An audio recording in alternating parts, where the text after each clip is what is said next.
Welcome to Kenton's videos. Enjoy the video. You start by proving you have the right to request removal. Unauthorized deletion is illegal. Once done, locate the recorder ID, exact timestamps, and any backup copy so you know what's at stake.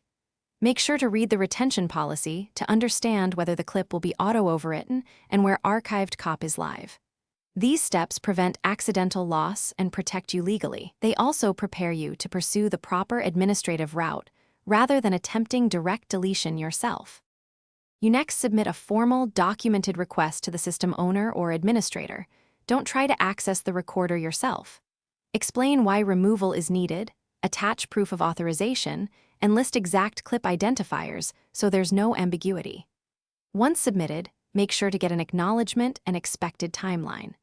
This preserves an audit trail and shifts action to authorized personnel who must follow policy and legal safeguards, ensuring any deletion is legitimate, traceable, and compliant. You finish by obtaining written confirmation that the clips were deleted, retained, or otherwise handled. Ask for certified log entries or an export showing the action. Once done, store those records securely to demonstrate compliance.